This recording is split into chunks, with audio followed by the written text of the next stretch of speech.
Warahmatullahi wabarakatuh dan salam sejahtera buat kita semua. Saya Dr. Triani Hasutiata dari Departemen Histologi Fakultas Kedokteran Universitas Hasanuddin.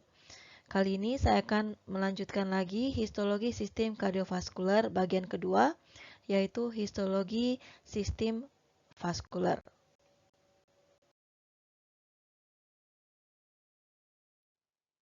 Capaian pembelajaran yang diharapkan setelah penonton video pembelajaran ini adalah mahasiswa mampu mengenali dan menjelaskan struktur histologi, histofisiologi, dan histodinamika sistem kardiovaskular.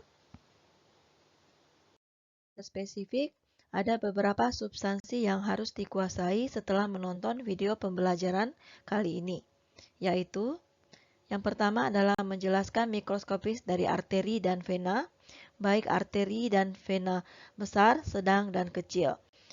Terdapat ada 3 lapisan, yaitu tunika intima, tunika media, dan tunika adventisia.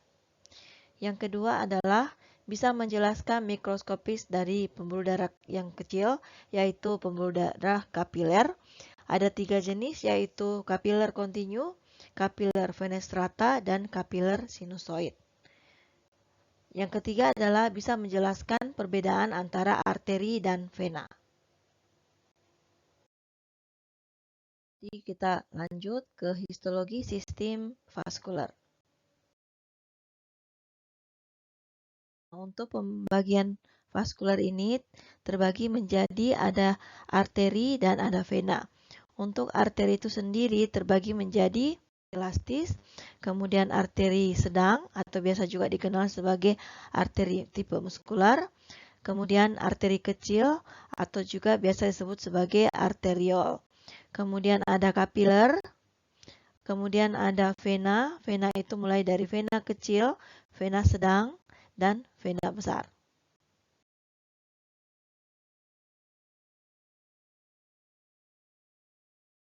Arteri maupun vena memiliki 3 lapisan. Lapisan terdalam adalah tunika intima, lapisan kedua adalah tunika media, dan lapisan ketiga adalah tunika eksterna atau biasa juga dikenal sebagai tunika adventisia.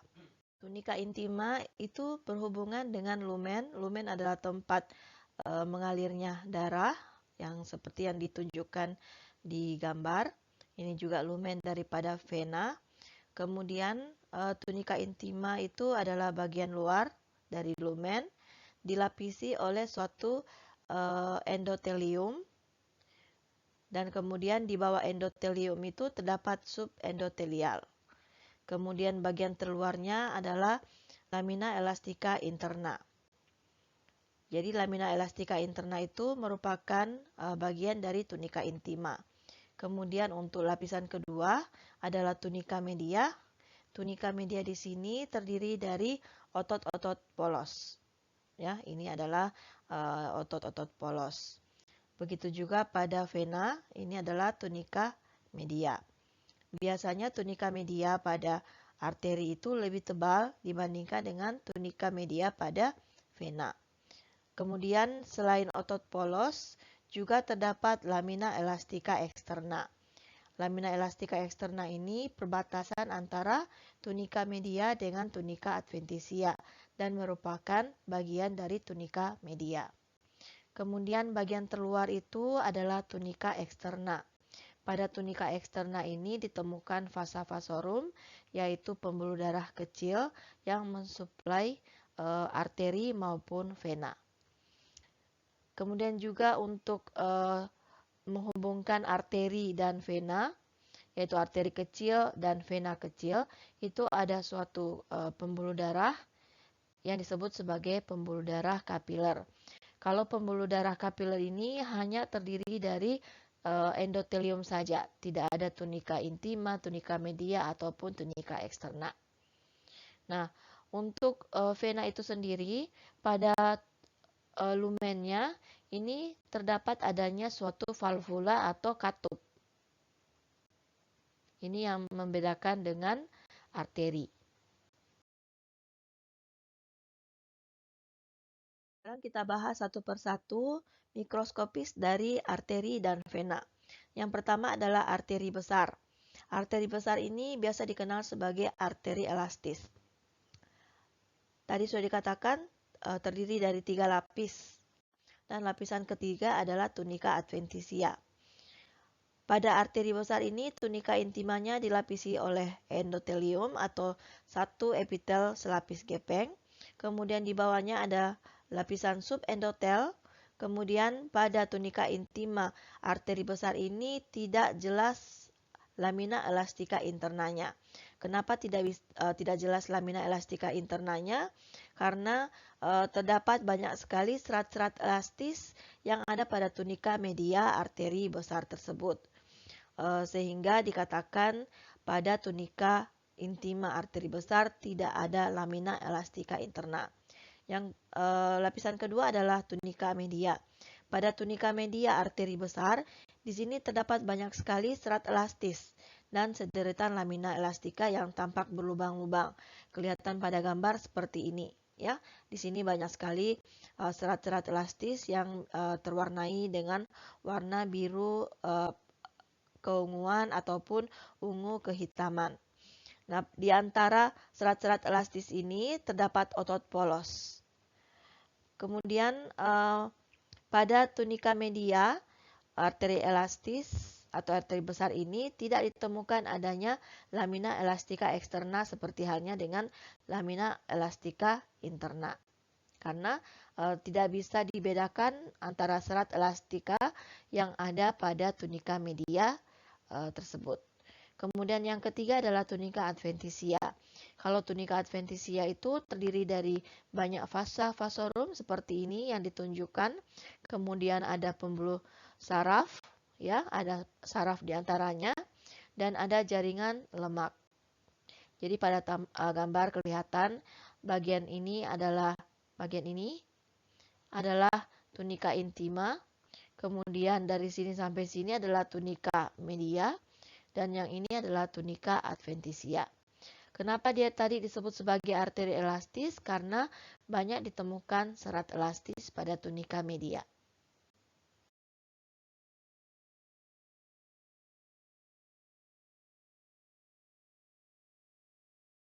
Dari arteri besar atau arteri elastika.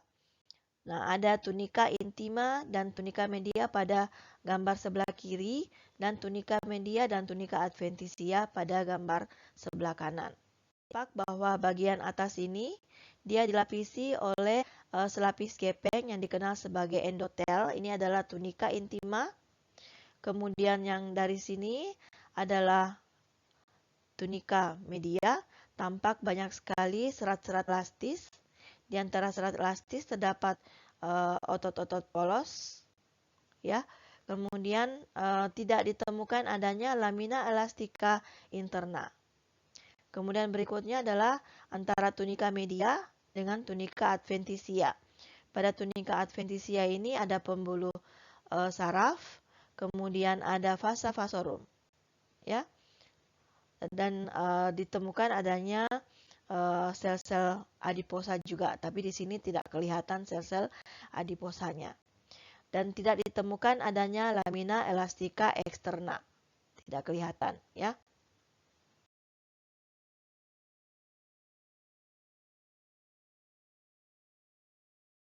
Mikroskopis dari arteri sedang. Arteri sedang itu biasa disebut sebagai arteri muskular. Nah, sedang juga didapatkan adanya tunika intima, tunika media, dan tunika adventisia. Pada tunika intima terdapat sel endotel, kemudian subendotel yang sangat tipis, dan terlihat adanya lamina elastika internanya sangat-sangat jelas terlihat. Kemudian tunika media. Pada tunika media ini terdapat adanya sel otot polos yang tebal, bisa hingga 40 lapis. Yang di antara sel otot polos itu terdapat serat elastis yang tipis. Ada juga serat retikuler. Dan ada juga proteoglikan. Pada tunika media, arteri sedang terlihat jelas adanya lamina elastika eksterna. Kemudian lapisan terluar itu adalah tunika adventisia. Pada tunika adventisia dapat ditemukan adanya jaringan ikat, ada kapiler limfe, saraf, serat kolagen, serat elastis, fibrosit, dan vasa vasorum seperti halnya dengan arteri besar. Nah, bisa dilihat di sini di gambar ini adalah lumennya. Kemudian yang ini yang saya tunjukkan itu adalah tunika intima. Ya, pada tunika intima di bawahnya itu terdapat adanya kayak seperti garis. Itu adalah lamina elastica interna. Jadi terlihat jelas lamina elastica interna pada arteri sedang. Kemudian berikutnya adalah tunika media. Ini adalah tunika media. Tunika media pada arteri sedang itu sangat tebal, ya, terdiri dari sel otot polos yang sangat tebal. Di antaranya terdapat serat-serat elastis, serat retikular, dan proteoglikan. Nah, karena otot polos pada tunika media arteri sedang ini tebal, maka dia disebut sebagai arteri muskular. Kemudian yang terakhir adalah tunika adventitia. Tunika adventitia itu terdiri dari jaringan ikat dan sebagainya yang sudah disebutkan sebelumnya. Dan pada bagian tunika media tadi berbatasan dengan tunika adventitia dapat ditemukan adanya lamina elastica externa. Yang ini ya, lamina elastica externa. Jadi untuk arteri sedang terdapat lamina elastica interna dan juga terdapat lamina elastica externa.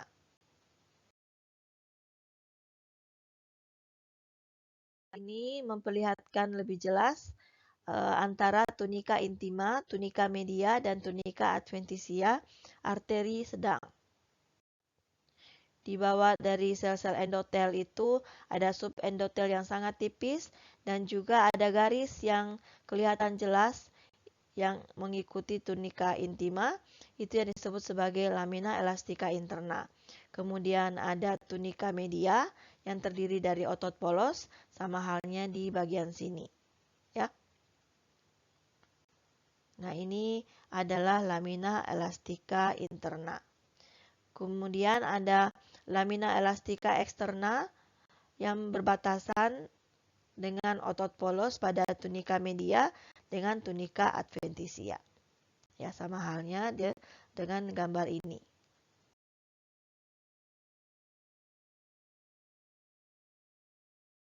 Berikutnya adalah mikroskopik dari arteri kecil hingga arteriol. Arteriol itu adalah arteri yang lebih kecil daripada arteri kecil. Nah, pada tunika intima arteri kecil ini tetap terdapat endotelium dan subendotelium yang tipis. Kemudian kalau pada arteri kecil itu masih terdapat adanya lamina elastica interna. Tetapi pada arteriol atau arteri kecil yang lebih kecil lagi itu tidak didapatkan adanya lamina elastica interna lagi. Jadi terkadang untuk arteri kecil ada yang terdapat lamina elastica interna, ada juga yang tidak terdapat lamina elastica interna, tergantung dari besar kecilnya arteri tersebut. Nah, biasanya besar kecilnya arteri kecil tersebut itu ditentukan pada bagian tunika media. Pada tunika media arteri kecil itu terdiri dari 2-3 lapis sel otot polos. Sedangkan untuk arteriol itu hanya 1 lapis sel otot polos. Kemudian untuk tunika adventitia, arteri kecil ini sangat tipis dan tidak terlihat jelas. Pada tunika adventitia ini didapatkan adanya serat elastis, serat kolagen, dan jaringan fibrosa. Ini adalah arteriol, ya. Kelihatan jelas perbedaannya. Di sini masih ada 2-3 lapis otot polos pada tunika media. Kemudian masih terlihat samar adanya lamina elastica interna. Nah, kalau untuk lamina elastica externa pada arteri kecil ini tidak ditemukan. Ini adalah arteriol, ya, hanya terdiri dari 1 lapis sel otot polos saja. Untuk tunika adventitianya tampak sangat tipis, ya. Kemudian terlihat kurang jelas adanya serat elastis, kolagen, dan fibrosa pada tunika adventitia arteriol atau arteri kecil.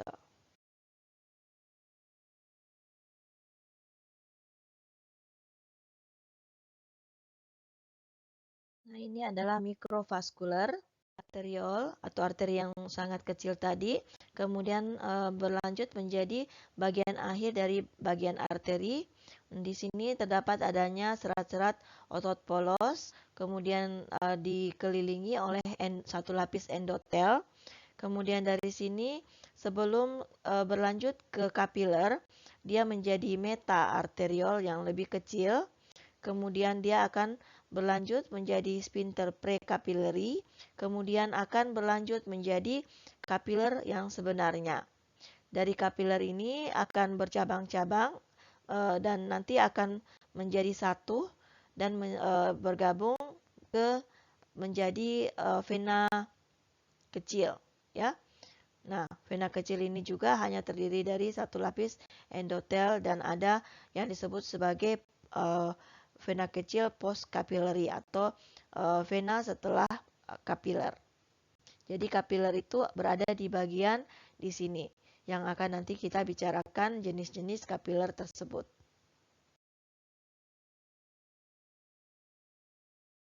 Pembuluh darah terkecil, di mana kapiler itu merupakan tabung tipis yang dibentuk oleh hanya satu lapis sel endotel yang sangat permeabel. Sehingga pada daerah kapiler ini terjadi pertukaran oksigen, CO2, substrat, dan metabolit yang ditransfer dari darah ke jaringan ataupun sebaliknya dari jaringan ke darah. Nah, biasanya kapiler ini disebut sebagai exchange vessel atau pembuluh darah tempat pertukaran. Kapiler ini memiliki diameter dengan ukuran 4,5 sampai 12 mikron dan pada umumnya 6 sampai 7 mikron. Ya, bisa terlihat pada gambar itu sangat-sangat kecil untuk kapilernya. Sedangkan untuk jenis kapiler dikenal ada 3 jenis kapiler tergantung tempatnya. Continue. Kemudian yang kedua adalah kapiler fenestrata dan yang ketiga adalah kapiler sinusoid.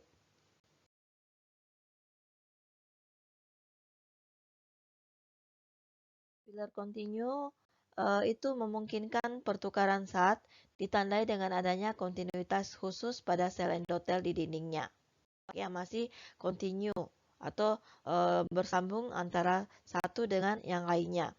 Jika dilihat dengan mikroskopik elektron itu akan nampak seperti ini, tidak ada celah di antara sel-sel yang menyusun kapiler continue tersebut. Kemudian pada kapiler kontinu ini terdapat suatu vesikel pignositosis, di mana pada vesikel ini terjadi proses transitosis makromolekul. Kapiler kontinu ini ditemukan pada semua jaringan otot, jaringan ikat, kelenjar eksokrin, dan juga pada jaringan saraf.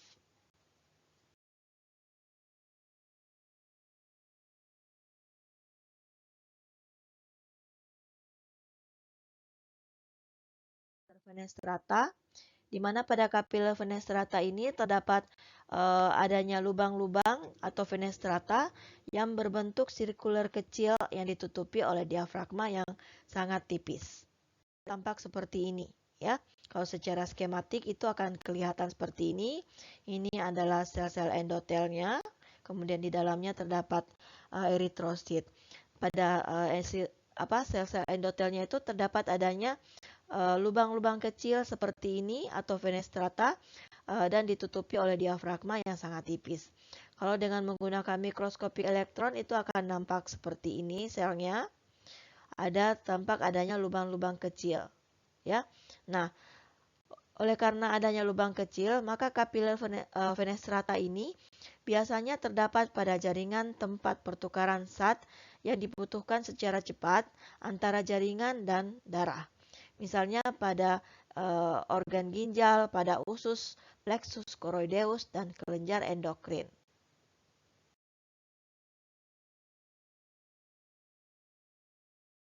Memungkinkan pertukaran makromolekul secara maksimal antara jaringan dan darah. Karena memungkinkan pertukaran makromolekul ini karena pada kapiler sinusoid itu memiliki fenestra yang sangat besar tanpa adanya diafragma. Seperti ini, terdapat lubang-lubang yang sangat besar, ya. Terdapat lubang yang sangat besar, tidak ada juga diafragmanya. Gambar seperti ini. Kemudian pada kapiler sinusoid ini terdapat pada hati limpa, organ endokrin, dan sumsum tulang.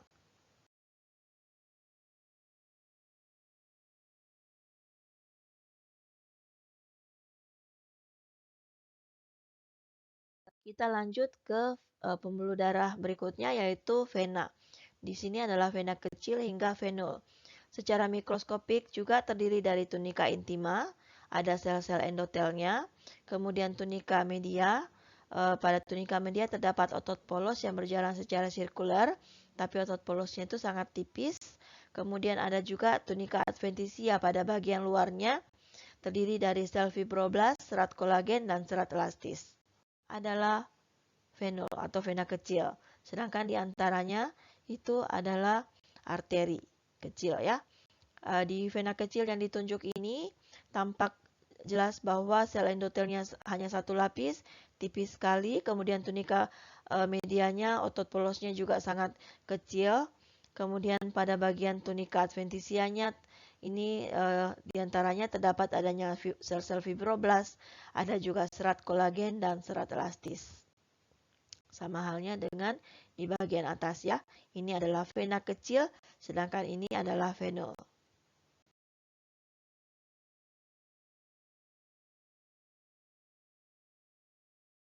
Mikroskopiknya juga tetap sama, ada tunika intima yang terdiri dari sel-sel endotel, kemudian ada serat elastis pada tunika intima. Pada tunika intima vena sedang tidak lagi ditemukan adanya lamina elastica interna.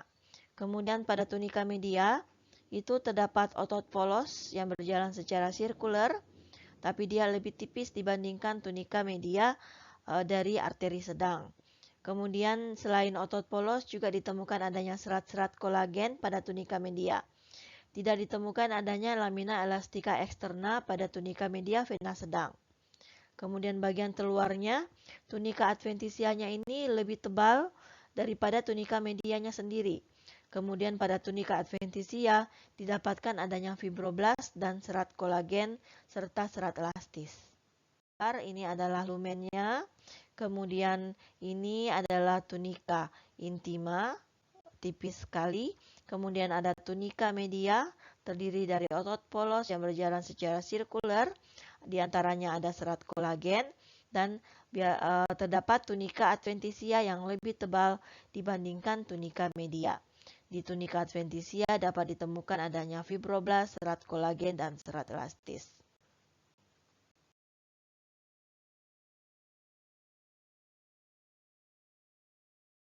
Adalah vena besar. Nah, untuk vena besar ini juga terdapat tunika intima. Tunika intimanya hampir kurang lebih sama dengan vena sedang. Terdapat endotel yang tipis. Kemudian pada jaringan ikatnya lebih tebal pada subendotelial. Kemudian untuk tunika media terdapat juga otot polos, tetapi sangat kurang atau bahkan kurang, tidak ada lagi otot polos yang ditemukan pada tunika media. Kemudian pada tunika adventisia ini lebih tebal dibandingkan dengan lapisan lain. Di sini ditemukan seperti halnya pada vena sedang, ada fibroblast, serat kolagen, dan serat elastis. Dan tunika adventisia ini bisa ditemukan adanya sel otot polos.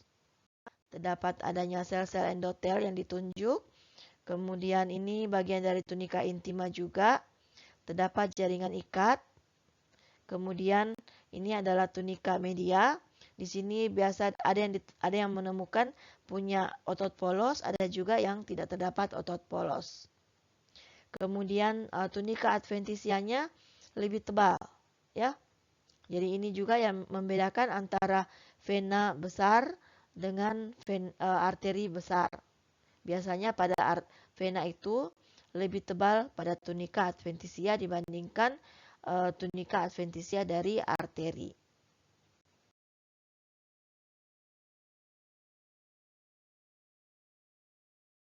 Mungkin kalian masih ingat bahwa pada vena itu terdapat valvula atau terdapat katup vena.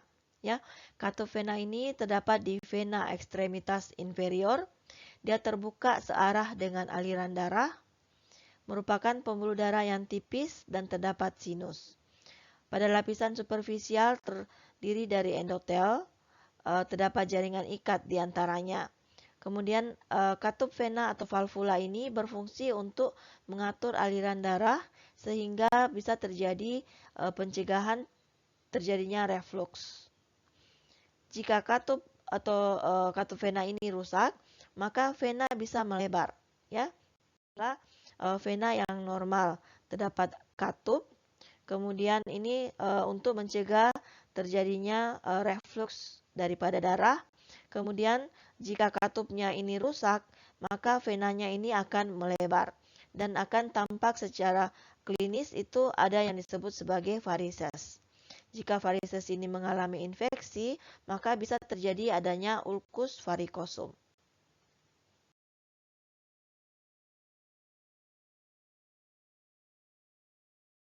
Masing-masing pembuluh darah ini adalah terdapat ringkasan perbedaan antara arteri dan vena.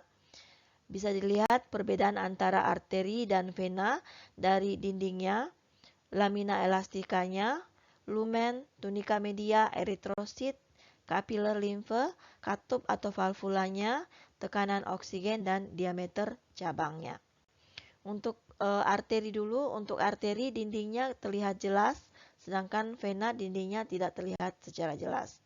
Kemudian untuk arteri ada yang ditemukan lamina elastika interna maupun eksterna, tapi ada juga yang tidak ditemukan. Sedangkan vena sama sekali tidak ditemukan adanya lamina elastika interna maupun eksterna.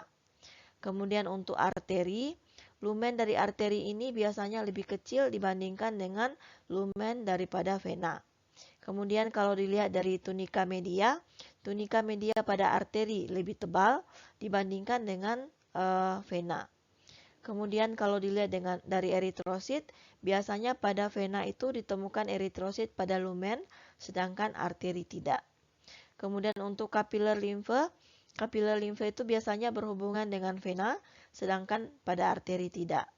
Dan katup atau valvula didapatkan pada vena, sedangkan pada arteri tidak. Untuk tekanan oksigen pada arteri lebih tinggi dibandingkan tekanan oksigen pada vena. Dan jika dilihat dari diameter cabang-cabangnya, diameter cabang dari arteri itu akan semakin kecil, ya. Dari arteri besar dia akan bercabang menjadi arteri sedang, lebih kecil lagi dia akan bercabang menjadi arteri kecil yang lebih kecil. Sedangkan diameter cabang dari vena itu sama saja, sama diameternya, ya.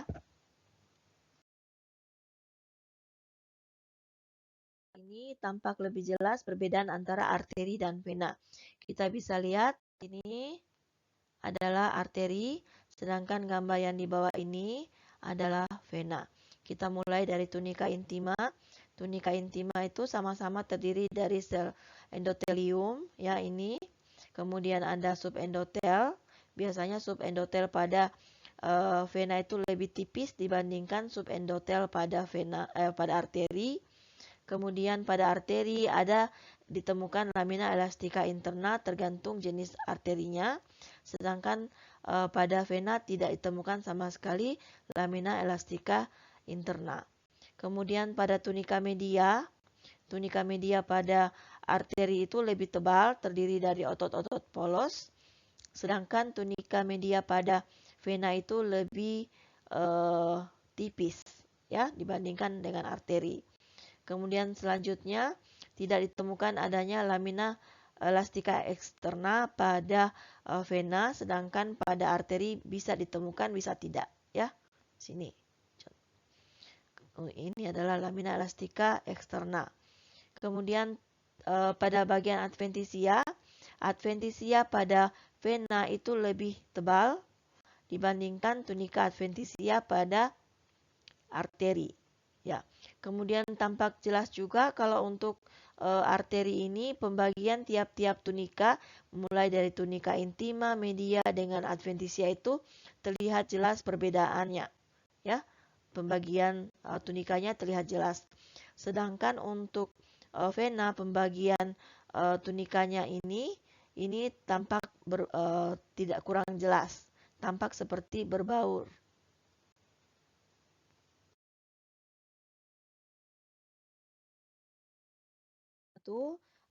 bisa ditemukan adanya anastomosis arteriovenus, yaitu hubungan antara arteriol dan venul secara langsung, atau biasa juga disebut sebagai glomus. Pada tempat-tempat tertentu seperti ibu jari, telinga, tangan, dan kaki bisa ditemukan glomus atau anastomosis arteriovenus. Ini adalah bagian daripada arteri, sedangkan ini adalah bagian dari kapiler. Nah, ini adalah untuk mengatur aliran darah, mengatur suhu dan pemindahan panas pada daerah seperti ibu jari, telinga, tangan, dan kaki.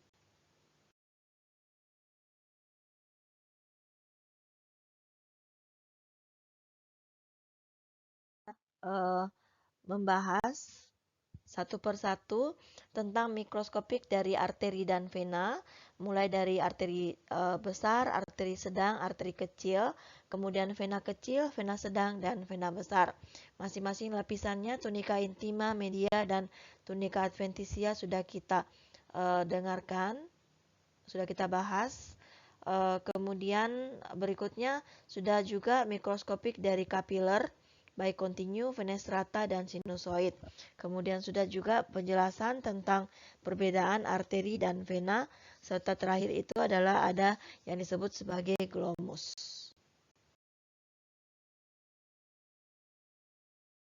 Baca lebih detail supaya bisa mengetahui lebih dalam lagi tentang histologi kardiovaskuler, dalam hal ini adalah histologi sistem vaskuler.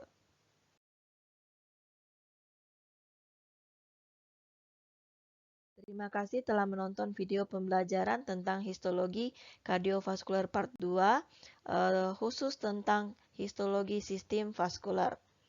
Semoga apa yang telah diberikan bisa dimanfaatkan untuk ilmu yang akan datang.